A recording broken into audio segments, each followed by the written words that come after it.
दुश्मन को मारो कम, तड़पाओ ज्यादा।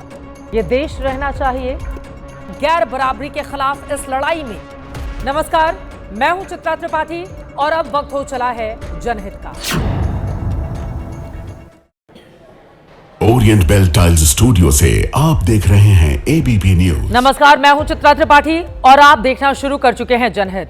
वैसे तो आज की बड़ी खबर बजट थी, लेकिन बड़ी खबर अचानक पाकिस्तान की ओर मुड़ गई है, क्योंकि बड़ी मूर्खता लेकर बीच में पाकिस्तान कूद पड़ा है। इसीलिए अब पहले बात पाकिस्तान की करेंगे और उस वक्त की सबसे बड़ी खबर यह है, पाकिस्तान ने T20 वर्ल्ड कप में भारत के खिलाफ खेलने से मना कर दिया है। पाकिस्तान की ओर से घोषणा की गई है कि T20 वर्ल्ड कप में भारतीय टीम के खिलाफ मैच का वो बायकॉट करेगा। पाकिस्तान क्रिकेट बोर्ड यानी पीसीबी की पाकिस्तान सरकार के साथ एक बैठक हुई थी। उसी के बाद यह ऐलान किया गया है कि 15 फरवरी को कोलंबो में भारत के खिलाफ मैच का पाकिस्तान बायकॉट करेगा। और बायकॉट का यह ऐलान पीसीबी की ओर से नहीं किया गया, जरा सोचिए, बल्कि पाकिस्तान सरकार की ओर से किया गया है। पीसीबी को करना चाहिए था, क्योंकि वो क्रिकेट की किसी भी तरह की घोषणा के लिए जाना जाता है, लेकिन यहां पर मूर्खता की सारी सीमाएं पार करते हुए पाकिस्तान सरकार की ओर से बाकायदा इस बारे में जानकारी दी गई। शाम को 7:57 पर अपने एक्स हैंडल से शहबाज सरकार ने इसकी सूचना दी है। हालांकि उसमें इसकी वजह नहीं बताई गई है। अंग्रेजी में लिखा गया है, the government of the Islamic Republic of Pakistan grants approval to the Pakistan cricket team to participate in the ICC World T20 2026. However, the Pakistan cricket team shall not take the field in the match scheduled on 15 February 2026 against India. ये government of Pakistan की ओर से लिखा गया है, अपने आप में बेहद महत्वपूर्ण। पाकिस्तान क्रिकेट बोर्ड के चीफ मोहसिन नकवी ने सोमवार 26 जनवरी को प्रधानमंत्री शहबाज शरीफ से मुलाकात की थी। अतुल वासन पूर्व क्रिकेटर इस वक्त हमारे साथ जुड़ चुके हैं। अतुल वासन जी, ये जो खबर सामने आई है, 15 फरवरी को होना था भारत पाकिस्तान के बीच मुकाबला, लेकिन पाकिस्तान सरकार की ओर से कहा गया है कि हम मुकाबले में पार्टिसिपेट नहीं करेंगे। कैसे देख रहे हैं आप इसे? देखिए, मुझे समझ नहीं आ रहा कि चाहते क्या है। कहते हैं विनाश काला विपरीत बुद्धि। अब आपने यही खुद ही सजेस्ट किया था, ये जो न्यूट्रल ग्राउंड पे जब इंडिया नहीं गई थी पाकिस्तान, तो हम दुबई में खेले थे। बोले वर्ल्ड कप आएंगे तभी आएंगे जब हम न्यूट्रल जगह मैच खेलेंगे। तो ठीक है, तभी आईसीसी और बीसीसीआई ने मिलकर श्रीलंका डिसाइड करा, आपने माना। अब ऐसा क्या हो गया भाई, आपने बांग्लादेश के चक्कर में लड़ाई बोल दी है। अगर आपको कल निकाल देते हैं और बांग्लादेश वापिस आता है, तो आपके मुंह पे तो कीचड़ लगेगा। पर ये समझ नहीं रहे, मुझे लगता है कि अब कोई समझदार आदमी बचा नहीं है कि अब नुकसान तो होगा ही होगा। तो ये मुझे ये बताइए कि यही मैच नहीं खेलेंगे? अगर पाकिस्तान ये मैच की तरह पॉइंट आपने कंसीड कर दिए, उसके बावजूद भी आप आगे पहुंच गए, आगे पहुंच के भी आप नहीं खेलेंगे, क्या पता इंडिया पाकिस्तान का मैच दोबारा हो जाए सेमीफाइनल में, फाइनल में, तो फिर तब क्या होगा? तो आईसीसी को ये देखना होगा कि अगर ये नहीं खेलेंगे तो आगे भी नहीं खेलेंगे। तो प्रिज्यूम करके अगर चले तो उनका बनता ही नहीं है। It is untenable for ICC to keep Pakistan के इस नौटंकी का जवाब भी देना पड़ेगा ढंग से। फिलहाल के लिए बहुत धन्यवाद आपका इस पूरी जानकारी के लिए। T20 वर्ल्ड कप में भारत पाकिस्तान मैच नहीं खेलेगा, भारत पर क्या असर पड़ेगा, आईसीसी के लिए कितना बड़ा नुकसान होगा, कई ऐसे सवाल हैं जिसको लेकर हम चर्चा करेंगे। रवीश बिष्ट खेल पत्रकार हमारे साथ जुड़ चुके हैं, जीएस विवेक हमारे खेल संपादक हमारे साथ मौजूद हैं। जी, सबसे पहले आपके पास आते हुए, भारत के ऊपर अब किस तरह का असर देखने को मिलेगा, और इतना बड़ा फैसला पाकिस्तान की ओर से, इसको तो मूर्खता कहा जाएगा, लेकिन अब पाकिस्तान सरकार की ओर से खुद ही दी गई है जानकारी। जीएस। जी हाँ, बिल्कुल चित्रा, और सबसे आयरनी वाली बात है कि ये फैसला पाकिस्तान गवर्नमेंट की तरफ से तब आया है जब अंडर 19 लेवल पे आईसीसी का वर्ल्ड कप में भारत और पाकिस्तान का मुकाबला हो रहा है, तो वहाँ खेलना बिल्कुल सही है। और वहाँ पर भी पाकिस्तान की करारी हार हुई है। भारत के अंडर 19 टीम ने पाकिस्तान के अंडर 19 टीम को क्वार्टर फाइनल, जो एक वर्चुअल क्वार्टर फाइनल था, उस पर हरा दिया है। लेकिन जब हम वर्ल्ड कप की बात करते हैं तो देखिए चित्रा, उनके नज़रिए से अगर मैं सोचूं भी अगर एक पल के लिए, तो बस इतना है कि वो मैच तो उनको हारना ही था, तो 2 पॉइंट तो इंडिया के हक में आने ही थे। तो अगर हम उस नज़रिए से देखें तो पाकिस्तान ने एक स्टांस लेने की कोशिश करी है, एक ऐसा स्टांस जो उसको बहुत ज़्यादा भारी पड़ेगा, क्योंकि भारत पाकिस्तान का जो मुकाबला है उसका रेवेन्यू बहुत ज़्यादा सब्सटैंशियल होता है और उस रेवेन्यू से जो है वो पाकिस्तान को थोड़ा मिलता है, लेकिन कहीं ज़्यादा New Zealand, south Africa, England, Australia को मिलता है। भारत को जितना मिले या ना मिले, भारत का जो फाइनेंशियल हेल्थ है क्रिकेट को लेकर वो काफ़ी ज़्यादा अच्छा है। तो अब बाकी सभी देश पाकिस्तान के खिलाफ होंगे और पाकिस्तान को ये लगता है कि ये मैच अगर उन्होंने फोरफीट कर भी दिया उसके बावजूद भी वो सुपर 8 में जा सकते हैं। लेकिन तब क्या, जब भारत और पाकिस्तान का सेमीफाइनल या फाइनल अगर वर्ल्ड कप का हो तो तब क्या करेंगे? तो उन्होंने ये पहले ही सोच लिया है कि तब की तब देखी जाएगी, क्योंकि पाकिस्तान की जो हालत है क्रिकेट टीम की, फाइनल तक पहुंचना उनके लिए लगभग नामुमकिन ही है। बिल्कुल, और दर्शकों को जानकारी हम दे दें, भारत और पाकिस्तान की टीमें वर्ल्ड कप ग्रुप ए में है। हर ग्रुप में 5-5 टीमें हैं, जिनमें से 2-2 टीमें सुपर 8 स्टेज में जाएंगी। पाकिस्तान के बायकॉट का मतलब यह होगा कि इस मैच के 2 पॉइंट्स भारत को क्या मिल जाएंगे और भारत के सुपर 8 में पहुंचने की राह काफी ज्यादा आसान हो जाएगी। रवीश, किस तरह से देखें? और पाकिस्तान ने मूर्खता के हद पार कर दी है। वैसे तो हर मोर्चे पर उसका क्या हाल हिंदुस्तान करके रखता है, लेकिन इसमें तो न जिक्र किया गया है क्या वजह रही, क्यों आप बायकॉट कर रहे हैं, और बाकायदा पाकिस्तान सरकार ने ट्वीट कर दिया। रवीश जी बिल्कुल समझ नहीं आ रही है स्थिति। मतलब वो तो वही बात हो गई ना कि तू कौन मैं खामा, मतलब इंडिया, बांग्लादेश और आईसीसी इन्वॉल्व था कि बांग्लादेश को इंडिया में नहीं मैच खेलने, उनके सिक्योरिटी कंसर्न थे। पाकिस्तान बीच में कहां से आ गया, मेरी ये समझ में बात नहीं आ रही है। पाकिस्तान ने क्यों इसको ईगो की लड़ाई बना लिया? और जबकि इंडिया और पाकिस्तान यानी बीसीसीआई और पीसीबी के बीच में तो एग्रीमेंट साइन है हाइब्रिड मॉडल का। पाकिस्तान को तो भारत आके खेलना ही नहीं है, उनको तो श्रीलंका में मैच खेलना है। भारत पाकिस्तान का मैच तो कोलंबो में है। अब हाइब्रिड मॉडल के तहत ही चैंपियंस ट्रॉफी हुई थी। भारत ने अपने मैच जो थे वो दुबई में खेले थे, पाकिस्तान के साथ भी मैच दुबई में खेला था। रिसेंटली जो एशिया कप हुआ था जिसका होस्ट इंडिया था, उसके मैचेस भी दुबई में हुए थे। तो न्यूट्रल वेन्यू में मैच हो रहा है, तो इनका ग्राउंड क्या है, इनका बेस क्या है कि हम इंडिया पाकिस्तान मैच को बॉयकॉट कर देंगे? ये तो बिल्कुल मूर्खतापूर्ण जिसे कहते हैं वो पाकिस्तान क्रिकेट बोर्ड जो है वो कदम उठाने जा रहा है। अब देखिए, पाकिस्तान तो छोड़िए, इनको रेवेन्यू लॉसेस कितने ज्यादा होंगे। पाकिस्तान वैसे ही कर्जा मांग रहे हैं, आसिम मुनीर और फील्ड मार्शल और शहबाज शरीफ दुनिया भर में कर्जा मांग रहे हैं। यहां पर तो अगर आईसीसी इनके ऊपर सैंक्शंस लगाएगी, जो रेवेन्यू लॉसेस होंगे, क्या पाकिस्तान क्रिकेट बोर्ड उसको सहन कर पाएगा? बट बड़ा अजीब सा डिसीजन है।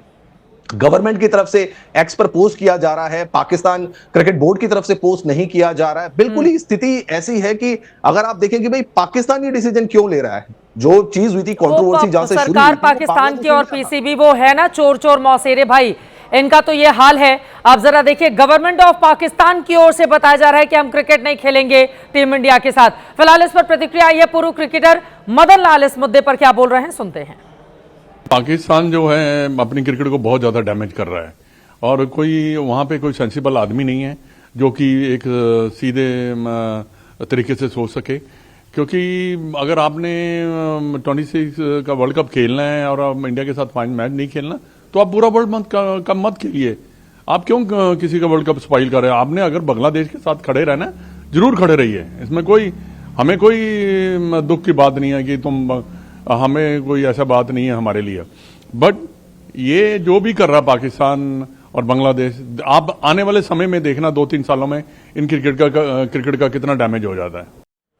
यकीनन पाकिस्तान की ये बड़ी मूर्खता है जिसका खामियाजा आगे आने वाले वक्त में पीसीबी को भुगतना ही होगा। लेकिन अभी पाकिस्तान सरकार की ओर से इस बारे में ऐलान किया गया है। जैसे और प्रतिक्रिया सामने आएगी, जनहित में आगे आप तक पहुंचाते रहेंगे। और अब आते हैं संडे के बजट शो पर। आज का बजट धुरंधर फिल्म के उस गाने जैसा है जो सुपरहिट तो हुआ, करोड़ों व्यूज तो मिल गए, लेकिन गाने के बोल क्या थे उसे समझने के लिए लोग आज भी दिमागी तौर पर जूझ ही रहे हैं। कुछ ऐसा ही आज का बजट भाषण भी देश को लगा है। या कि दूस दूस इंदी खुश फासला, जैसे जैसे वित्त मंत्री बजट भाषण पढ़ती गई, बाजार की सांसें उखड़ती गई। बाजार लुढ़का, फिर थोड़ा सा उबर भी गया, लेकिन निवेशकों के 6 लाख करोड़ रुपए डूबने से बचाया नहीं जा सका। आम जनता की नजरें गड़ी हुई थी कि 2026 में क्या क्या मिलेगा, लेकिन वित्त मंत्री को 2047 की पड़ी थी।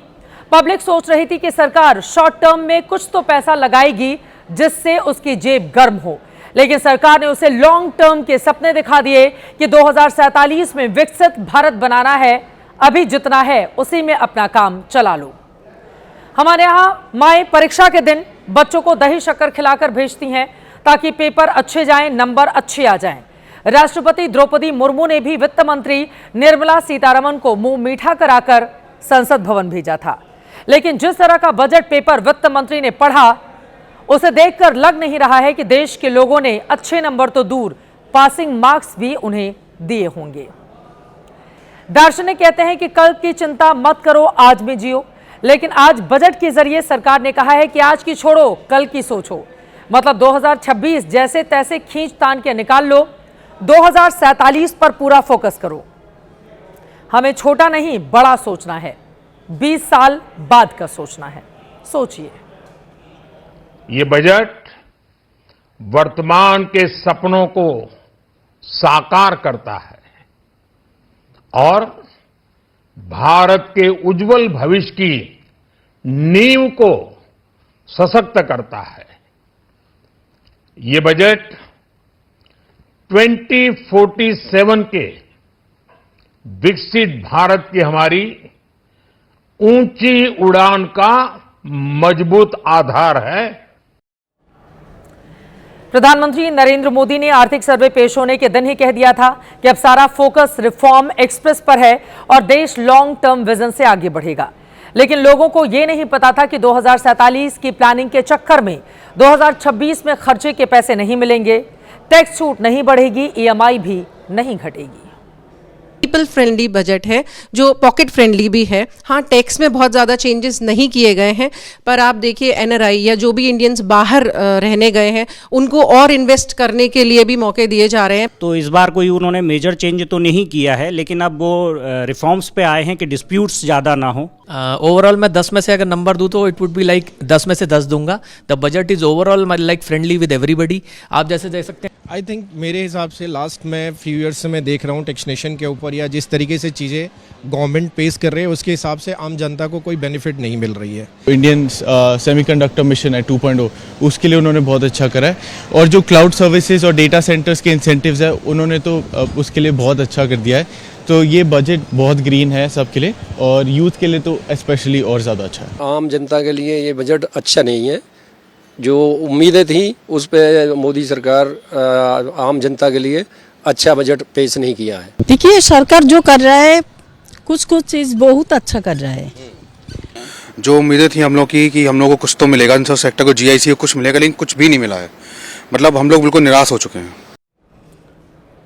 वित्त मंत्री का बजट भाषण 84 मिनट का था और बजट का अमाउंट था 54 लाख करोड़ रुपए। सरकार के मुताबिक 26 के बजट को प्लान 2047 के पहले किस्त की तरह आप देख सकते हैं। मतलब आज नींव रख दी गई है। अब इस पर हर साल एक एक ईंटें रखी जाएंगी और ऐसा करते करते 20 साल में यानी 2047 में विकसित भारत की इमारत बनकर तैयार हो जाएगी, आपको दिखने लगेगी। और अब आपको दिखा देते हैं आज के बजट से लॉन्ग टर्म में देश ने क्या क्या हासिल किया है, क्या क्या पाया है। सरकार ने इंफ्रास्ट्रक्चर में 10 लाख करोड़ रुपए दिए हैं। मतलब हाईवे, एक्सप्रेसवे, सड़कों, इमारतों के लिए पैसे दिए गए हैं। यहां पर आपको दिखा रहे हैं, आप देखिए इंफ्रास्ट्रक्चर में 10 लाख करोड़ रुपए दिए गए हैं। 7 हाई स्पीड रेल कॉरिडोर का ऐलान किया गया है। इससे शहरों की विकास रफ्तार को तेज किया जाएगा। रक्षा बजट 7,85,000 करोड़ रुपए कर दिया गया। ये तो बढ़ना ही था, बड़ा देश है, बड़ा बजट चाहिए ही। ईज ऑफ डूइंग बिजनेस को आसान किया गया है ताकि ज्यादा विदेशी कंपनियां आएं और पैसा लगाएं। सर्विस में 10% ग्लोबल हिस्सेदारी का लक्ष्य भी रखा गया है ताकि 2047 तक भारत सर्विस प्रधान देश बन जाए। 4 राज्यों में रेयर अर्थ कॉरिडोर बनाने का फैसला लिया गया। रेयर अर्थ मटेरियल भविष्य का बड़ा बाजार होने वाला है। एआई टूल के विस्तार प्लान में भी पैसा लगाया गया है। कोशिश है कि किसान भी एआई की मदद लेकर पैदावार बढ़ा सकें। 3 आयुर्वेद एम्स और 5 मेडिकल टूरिज्म हब का ऐलान किया गया। बड़े देश में मेडिकल फैसिलिटी चाहिए ही, जिसको लेकर सरकार आगे बढ़ेगी। 800 जिलों में लड़कियों के लिए हॉस्टल के लिए पैसा दिया गया है ताकि सेफ्टी के साथ वो रह सकें और पढ़ाई कर सकें। 15,000 स्कूल, 500 कॉलेज में कंटेंट क्रिएटर लैब बनाए जाएंगे। बच्चे रील्स बनाना सीखेंगे, इसमें भी कमाई बहुत ज्यादा है।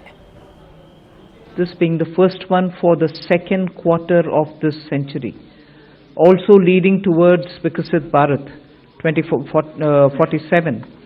We are laying the path and giving a push to the economy to maintain the growth momentum, and for that growth momentum or sustained economic growth which we want to ensure, primarily we are looking at building the ecosystem with structural reforms which will go on. Reforms have been carried out. We are continuing to do the reform activities, so it will continue. भविष्य के लिए सोचना अच्छा ही होता है। आम इंसान भी जमीन, शेयर और गोल्ड में पैसा लगाता है तो ये सोचकर कि उसके बच्चों के काम आएगा, लेकिन इस इन्वेस्टमेंट या बचत की बात तब आती है जब वर्तमान में पेट भरा हुआ हो और अभी के खर्चे आराम से निकल रहे हों। देश में बहुतों को लग रहा है कि सरकार ने 47 की इतनी प्लानिंग कर ली कि 26 में भी कुछ देना है, इस बात को भूल गई। कुछ तो उसके खर्चे कम कर देती, खासतौर से मिडिल क्लास की ओर से यह गुहार लगाई जा रही है। सरकार ने इनकम टैक्स में नई राहत नहीं दी है, ना स्टैंडर्ड डिडक्शन में दी गई। रसोई गैस, पेट्रोल, डीजल सस्ता नहीं किया, जबकि अंतर्राष्ट्रीय दाम अब भी कम है। दूध भी सस्ता नहीं किया, जो हर भारतीय की रोज की जरूरत है। घर की ईएमआई पर भी राहत नहीं दी गई। सीनियर सिटीजन भी खाली हाथ ही रहे, जिनको लेकर आज पूरे दिन बजट के पहले लगातार चर्चा होती रही कि आज तो उनको बड़ा फायदा मिलने वाला है, लेकिन ये भी खाली हाथ ही रहे। उम्मीद थी 60 से 70 वाले आयुष्मान भारत में आ जाएंगे, जो 70 साल से मतलब 60 साल तक की उम्र के लोगों को आयुष्मान भारत में शामिल कर लिया जाएगा। जो अभी तक की उम्र का 70 साल का बनाकर रखा गया है, इनको भी लाभ नहीं मिला। लॉन्ग टर्म और short term capital gain tax में भी कोई राहत नहीं दी गई है। शेयर म्यूचुअल फंड पर टैक्स कटौती नहीं की गई है, जबकि शेयर बाजार को इसकी उम्मीद थी। और नतीजा ये रहा कि जैसे ही बजट भाषण खत्म हुआ, सेंसेक्स ने गोता लगा दिया। चंद मिनटों में ही बाजार 2400 अंकों की गिरावट तक जा पहुंचा। संभलते संभलते भी सेंसेक्स 1500 से ज्यादा अंकों की गिरावट के साथ आज बंद हुआ और 6 लाख करोड़ रुपए निवेशकों के डूब गए। सरकार का टारगेट दिख रहा है कि वो 2047 तक भारत को सर्विस प्रधान देश बनाना चाहती है। सर्विस क्लास को सुख तब मिलता है जब इनकम टैक्स में उसे रियायत मिलती है। पिछले साल दिल्ली चुनाव से पहले रियायत दी गई थी, लेकिन इस बजट में सरकार ने टैक्स सिस्टम में सिर्फ सुधार किया, प्रोसेस आसान कर दिया, टैक्स चोरों को भी टाइट कर दिया कि सरकार टैक्स चुराने वालों को अपराधी नहीं मानेगी, बल्कि उन्हें सुधर जाने का मौका दिया जाएगा। बजट में टैक्स स्लैब में कोई बदलाव नहीं किया गया है। ट्रस्ट बेस्ड टैक्स सिस्टम बनाने की कोशिश की गई है। इनकम टैक्स अपराध में सुधार किया गया है। मामूली टैक्स उल्लंघन पर अब जेल की सजा नहीं होगी, जुर्माने से ही मामला निपटाने की कोशिश की जाएगी, इसे खत्म किया जाएगा। व्यवस्था को सरल बनाने की दिशा में कदम उठाए गए हैं। सरकार विकल्प देगी कि विदेश में कमाए खुद ही बता दिया जाए और जुर्माना भरकर निपटारा करें, मामले को खत्म कर लें। ये छोटी छोटी रियायतें दी गई हैं। पहले टैक्स काटो बाद में रिफंड लो का झंझट भी खत्म कर दिया गया। इसके बाद छोटे टैक्स पेयर्स को सर्टिफिकेट जारी हो जाएगा। मतलब यह है कि इनकम टैक्स के नाम पर आपके 4 पैसे ज्यादा भले ही ना बचें, टैक्स चोरों के पैसे भी नहीं बचेंगे। इसे पॉजिटिव ही देखना चाहिए कि देश के खजाने में ज्यादा पैसा आएगा तो जन कल्याण में ज्यादा पैसा लगेगा, भले ही 2027 के बजट में मिले या फिर 2047 के प्लान में उसे लगा दिया जाए। और अब आते हैं इस बजट के बढ़िया बेकार सेगमेंट पर। यह बजट के दिन की बरसों से चली आ रही परंपरा है, जिसमें सत्ता पक्ष कहता है बहुत बढ़िया ऐतिहासिक, विपक्ष कहता है बहुत ही ज्यादा बेकार। सुन लें पक्ष विपक्ष के नेताओं की आज के इस बजट पर क्या आई है प्रतिक्रिया। बजट ने समाज के हर वर्ग को विकास के साथ जोड़ना, समाज के हर वर्ग को लेके चलने की जो मनसा माननीय प्रधानमंत्री जी की रही है, वो मनसा हम सबको दिख रही है। खास करके ये बजट गरीब तबके के लिए इसमें कुछ नहीं है। मैं मानता हूं कि यह जन भावनाओं और जन अपेक्षाओं पर खरा उतरने वाला ये बजट है। जब कांग्रेस पार्टी बजट पेश करती थी कि उम्मीद होती थी कि चाय बेचने वाला भी देश का प्रधानमंत्री बन सकता है। पढ़ लिख कर जिनके पास डिग्रियां हैं वो चाय बेचने के लिए उन्हें मजबूर होना पड़ता है। तो अगर पूर्ण रूप से आप देखो भविष्य का भारत का निर्माण का बजट है। सरकार काम नहीं करती है। आप देखिए महिलाओं के लिए कुछ नहीं है, युवाओं के लिए कुछ नहीं है, किसानों के लिए कुछ नहीं कहा गया, रेलवे के ऊपर कुछ नहीं कहा गया है। कि पिछले इतने वर्षों से भारत की अर्थव्यवस्था दुनिया की सबसे तेजी से बढ़ती हुई अर्थव्यवस्था लगातार बनी हुई है और बजट दर बजट हम एक एक पायदान आगे बढ़ते हुए उसके करीब जा रहे हैं। भाषण में जो कुछ सुन सका काफ़ी नहीं था। ये 47 विकसित भारत के निर्माण के लिए उसकी एक मजबूत नींव को तैयार करने वाला एक बहुत ही विजनरी बजट है। यूनियन बजट से लोगों को, आम जनता को बहुत उम्मीद थी, लेकिन बजट निराशाजनक रहा। वैसे देश में एक बड़े तबके को उम्मीद थी कि 5 राज्यों में चुनाव होने वाले हैं, उनके बहाने देश को कुछ राहत तो मिल ही जाएगी। इस साल पश्चिम बंगाल, असम, तमिलनाडु, पुडुचेरी और केरल में चुनाव हैं। ऐसे में इन 5 राज्यों के 24 करोड़ से ज्यादा लोग आज के बजट पर टकटकी लगाए हुए थे। बड़ी बात यह रही कि वित्त मंत्री निर्मला सीतारमण ने लोगों को निराश भी नहीं किया। करीब 1 करोड़ किसानों समेत 3 करोड़ लोग अपनी रोजी रोटी के लिए नारियल पर आश्रित रहते हैं। बजट में मछुआरों का भी खास ख्याल रखा गया। दक्षिण के तीनों चुनावी राज्यों में ही करीब 23 लाख मछुआरे हैं, जबकि अकेले पश्चिम बंगाल में 32 लाख से ज्यादा लोग मछली कारोबार से जुड़े हुए हैं। आज के बजट में पर्यटन क्षेत्र पर भी विशेष ध्यान दिया गया है, जिसका बहुत बड़ा फायदा केरल, तमिलनाडु और पुडुचेरी को ही मिलेगा, क्योंकि इन 3 राज्यों में 45 लाख से ज्यादा लोगों को पर्यटन से ही रोजगार मिलता है। देश के सालाना बजट में जिस तरह से नारियल की खेती को बढ़ावा देने का ऐलान हुआ है, उससे तमिलनाडु और केरल को बम्पर फायदा मिलने के आसार हैं, क्योंकि केरल नारियल की खेती के क्षेत्रफल के मामले में देश में नंबर 1 राज्य है, तो प्रति हेक्टेयर उत्पादन में तमिलनाडु टॉप पर है। इन दोनों ही राज्यों में इस साल विधानसभा चुनाव होने हैं और आज के बजट में सरकार ने नारियल संवर्धन योजना का प्रस्ताव रखा है, ताकि नारियल के उत्पादन में और बढ़ोतरी की जा सके। इसके लिए पुराने पेड़ों की जगह नारियल के नई किस्म के पौधे लगाए जाएंगे। नारियल की खेती के अलावा इस साल के बजट में मछली पालन और उत्पादन पर भी खासा जोर दिया गया है। जाहिर है इससे भी सबसे ज्यादा फायदा चुनावी राज्यों को ही होना है, क्योंकि पश्चिम बंगाल, तमिलनाडु और केरल में बड़े पैमाने पर मछली का कारोबार होता है। आज के बजट में तटवर्ती इलाकों में मछली मूल्य श्रृंखला को मजबूत करने, स्टार्टअप और किसानों को बाजार से जोड़ने की योजना का भी ऐलान किया गया। इसके साथ ही बीच समुद्र में भारतीय नौकाओं से पकड़ी गई मछली को शुल्क मुक्त करने का फैसला लिया गया है। आज के बजट में देश में पर्यटन को बढ़ावा देने पर भी विशेष ध्यान दिया गया और इसका भी सबसे बड़ा फायदा चुनावी राज्य केरल और तमिलनाडु को मिलना तय है। इसके लिए समुद्री विमानों के स्वदेशी निर्माण को बढ़ावा दिया जाएगा। IIM के सहयोग से 20 पर्यटन स्थलों पर 10,000 गाइडों का स्किल डेवलपमेंट किया जाएगा। पूर्वोदय राज्यों में 5 नए पर्यटन स्थल बनाए जाएंगे। यकीनन इसका लाभार्थी चुनावी राज्य असम भी होगा। अब खास बात यह है कि वित्त मंत्री निर्मला सीतारमण ने बजट पेश करने के दौरान कांजीवरम साड़ी पहनी थी। ये साड़ी मुख्य रूप से तमिलनाडु के कांचीपुरम से आती है।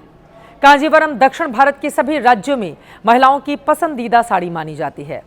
निर्मला सीतारमण खुद तमिलनाडु से आती हैं और यकीनन इस साड़ी के जरिए वहां की महिलाओं में भी एक विशेष असर पैदा करने की कोशिश आज निर्मला सीतारमण की ओर से की गई है।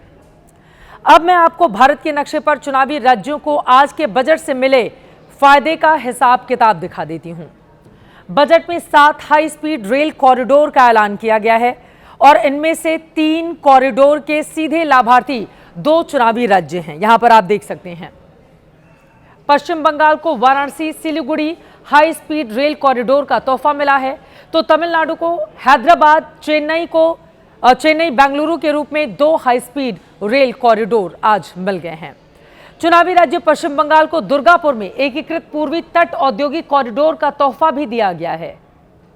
पर्यटन के क्षेत्र में ट्रैकिंग और हाइकिंग को बढ़ावा देने के लिए तमिलनाडु के पोथिगई मलाई में माउंटेन ट्रेल और पुलिकट झील बर्ड वॉचिंग ट्रेल शुरू किए जाएंगे। देश के जिन 15 पुरातात्विक स्थलों को पर्यटन स्थल के रूप में विकसित करने का फैसला हुआ है, उनमें तमिलनाडु का अदिचन्नालूर भी शामिल किया गया है। बजट में भारतीय काजू और कोको को प्रीमियम वैश्विक ब्रांड बनाने के लिए स्पेशल प्रोग्राम शुरू करने का ऐलान किया गया। इसका फायदा भी केरल और तमिलनाडु जैसे चुनावी राज्यों को यकीनन होगा, तो चुनावी राज्यों पर भी अच्छा खासा फोकस है। बजट में चंदन के उत्पादन और प्रसंस्करण को बढ़ावा देने के लिए राज्य सरकारों के साथ मिलकर काम करने का ऐलान किया गया। चंदन की खेती मुख्य रूप से दक्षिण भारत में ही होती है और इसका फायदा भी तमिलनाडु और केरल को मिलना लाजिमी है। बजट में दुर्लभ खनिज कॉरिडोर के लिए जिन राज्यों की मदद का ऐलान किया गया है, उनमें आप देख पा रहे हैं ओडिशा और आंध्र प्रदेश के अलावा चुनावी राज्य तमिलनाडु और केरल भी शामिल हैं। बजट में पूर्वोत्तर में नेशनल इंस्टीट्यूट ऑफ डिजाइन की स्थापना का ऐलान हुआ है, जबकि मेंटल हेल्थ के लिए रांची के साथ ही असम के तेजपुर में भी निमहांस की स्थापना का ऐलान किया गया है। पूर्वोत्तर के जिन राज्यों में बौद्ध सर्किट का विकास किया जाएगा, उनमें अरुणाचल प्रदेश, सिक्किम, मणिपुर, मिजोरम और त्रिपुरा के अलावा चुनावी राज्य असम का भी नाम शामिल किया गया है। तो आज का ये बजट रहा। सरकार की ओर से खूब तारीफें की जा रही हैं, विकसित भारत के सपने दिखाए जा रहे हैं, ऐतिहासिक बजट करार दिया जा रहा है। सरकार बता रही है शानदार, जबकि विपक्षी दलों का कहना है बजट है पूरी तरह से बेकार। बजट की खबरों से हम बढ़ते हैं अब आगे। बात पीएम के पंजाब दौरे की। पहली बार पीएम मोदी किसी डेरे में गए, वो भी बजट वाले दिन। संत रविदास जी की जयंती के मौके पर मोदी जालंधर के दौरे पर गए तो राजनीति तेज हो गई। वोट की सियासत में इस कार्यक्रम को जोड़ा गया। वैसे भी पंजाब में चुनाव 2027 की शुरुआत में ही होने हैं, जहां बीजेपी अपने लिए भविष्य देख रही है। बजट वाले दिन पीएम के दौरे की इनसाइड स्टोरी आखिर क्या रही, आज के दिन को प्रधानमंत्री ने क्यों चुना, उसको बताती हुई हमारी ये रिपोर्ट देखिए। जात पात के फेर मही उर्जी रही सब लोग, मनुष्यता को खात हुई रविदास जात कर रोग। समाज सुधारक संत रविदास की आज 649वीं जयंती है। देश आज गुरु के चरणों में शीश नवा रहा है।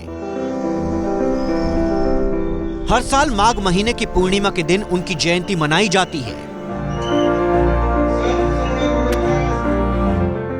प्रधानमंत्री नरेंद्र मोदी इस मौके पर पंजाब पहुंचे। मोदी का ये दौरा खास इसलिए रहा क्योंकि बजट के दिन प्रधानमंत्री मोदी दिल्ली से बाहर निकले।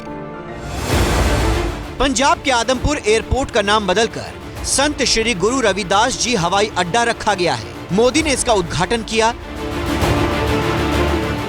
साथ ही लुधियाना में एयरपोर्ट का भी वर्चुअली उद्घाटन किया गया। इसके बाद मोदी जालंधर के डेरा सचखंड बल्ला पहुंचे, गुरु को याद किया।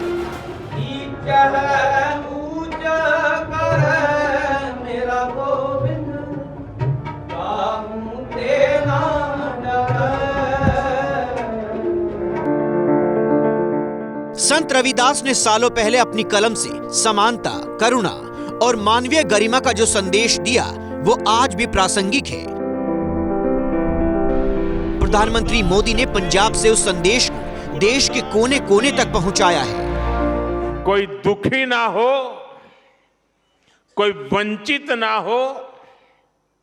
मुझे संतोष है कि आजादी के इतने दशक बाद देश अब मिशन मोड में पूज्य रविदास जी की संकल्पना को साकार करने के लिए काम कर रहा है।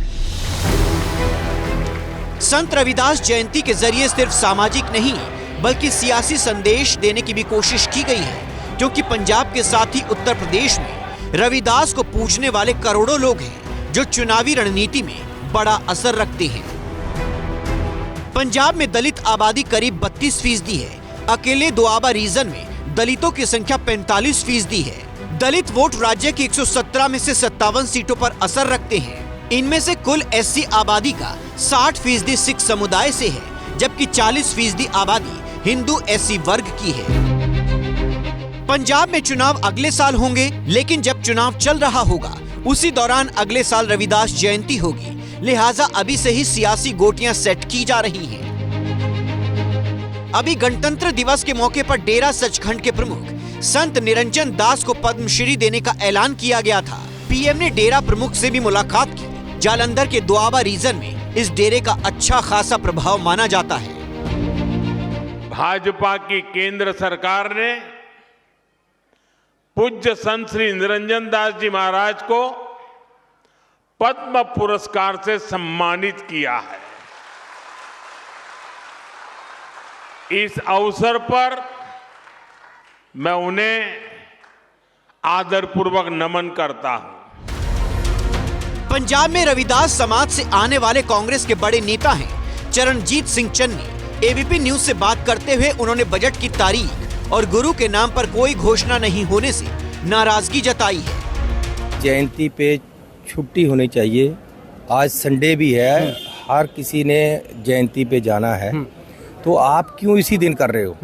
उन्होंने शुरू गुरु रविदास जी के नाम से किया, लेकिन कुछ भी उनके नाम से अनाउंस नहीं किया। पंजाब का एससी वोट लंबे समय से कांग्रेस के साथ रहा है। 2017 में आम आदमी पार्टी ने पहले सेंध लगाई और फिर 2022 में इनका समर्थन हासिल करके पहली बार सरकार बना ली। अब बीजेपी अपने दम पर खड़े होने की कोशिश कर रही है, तो शुरुआत दलित वोट से ही की गई है। 2022 के विधानसभा चुनाव में आपको हिंदू दलितों की 32% और सिख दलितों के 46% वोट मिले थे। तब कांग्रेस को दोनों तरह के दलितों की 32 और 27% वोट मिले, अकाली को 22 और 18%, जबकि बीजेपी को हिंदू दलितों के 10%, सिख दलितों के 3% वोट मिले थे। संत रविदास का जन्म यूपी के वाराणसी में हुआ था। आज वाराणसी में बड़ी संख्या में उनको पूजने वाले लोग देश के अलग अलग इलाकों में पहुंचे। दलित राजनीति करने वाले आजाद समाज पार्टी के प्रमुख चंद्रशेखर ने भी संत रविदास को अपनी श्रद्धांजलि दी। उत्तर प्रदेश में रविदास वोटर जाटव के नाम से जाने जाते हैं। मायावती, चंद्रशेखर आजाद उसी समुदाय से आते हैं। उत्तर प्रदेश में रविदास वोटर पर इनकी पकड़ पहले से मजबूत है। मोदी ने पंजाब से संदेश दिया है, तो सीएम योगी ने लखनऊ में संत रविदास की मूर्ति का अनावरण करके दलित वोटरों को साधने की कोशिश की है।